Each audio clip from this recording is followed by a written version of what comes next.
Warriors Next Adventure, we're a very different nonprofit. I've been practicing Buddhism since 2016. Again, like I say all the time, I'm not a Buddhist because I fucking swear too much and I like meat. So I never could like go full monk, you know? Yeah. But I love. He says I never go full monk. And I actually understand what he means. We knew exactly what he meant.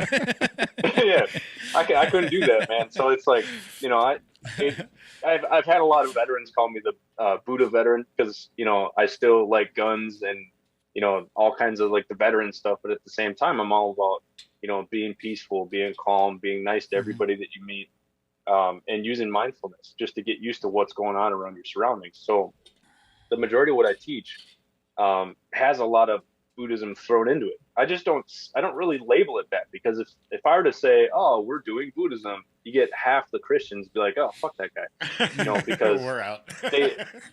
Yeah. So, and that's the thing. So the problem is, you know, meditation can help anybody, because if you really think about it, when people pray, you know, essentially what you're doing is you're meditating, but instead of going inside and learning who you are on the inside, you're talking to God, right? So I'm not going to get into what I believe, what I don't believe. However, I've had a lot of veterans who are Christians who do pray often. I've taught them how to meditate using mindfulness meditation, right? So there's a lot of people who meditate, and I personally feel like they're doing it wrong. So you get a lot of the guys that say, oh, I can't focus, or I can't concentrate. It's like, that's exactly what you're doing wrong, is you're trying to focus or you're trying to concentrate. What you have to do is you have to lose your mind. You have to stop trying to control things, just let it go. Mm-hmm. So the way I explain it, the best way to explain mindfulness meditation is picture yourself as a passenger in a car, right? You can't control the speed. You can't control the direction. You can't control how fast, how slow. You can't control anything. You literally just got to sit there and watch, right? So when you're meditating, what you need to do is, you know, you do what's called a body check, right? So a lot of guys think that you have to sit there and do this. Like, you don't have to do all that crap. Just get comfortable. You can lay down on your bed flat if you want. It doesn't matter. I actually meditate in my shower pretty often. It sounds weird, but I turn the water pretty hot to the point where it's almost unbearable. And I sit at the edge of the tub and I let the water hit me in the back. I turn off all the lights because I like the pitch black. And it just helps me I call it lose your mind. You know, it helps me just forget everything. Mm-hmm. And so what you do is called a body check. You sit down in a position, you get comfortable, and you think about your shoulders, and you loosen up your shoulders, and you let them relax all the way down to your hands, your fingertips, your feet, your toes, everything. So once you do that, then that's when you really just let go. So if you need to get in a good state, you can focus on your breathing. You just go. So a lot of people don't realize proper breathing, you actually inhale and your stomach is actually supposed to push out a little bit, right? Because that's a full inhale. You know, we're taught as a society, we're like, oh, don't show your stomach, you know. Mm-hmm. So that's not proper breathing techniques, right?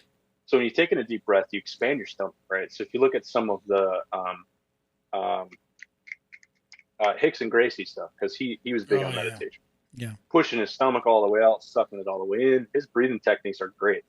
And so what you do is you take those deep breaths, and I always tell people, imagine a particle of air.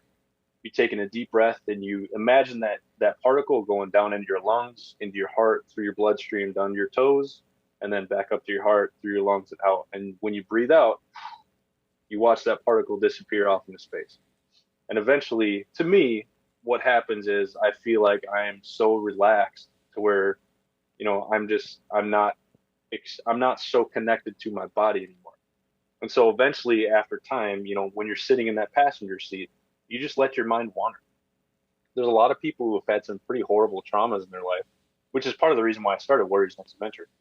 Is you have these traumas, and when they pop up in your head, you're like, oh, no, I don't want to think about that.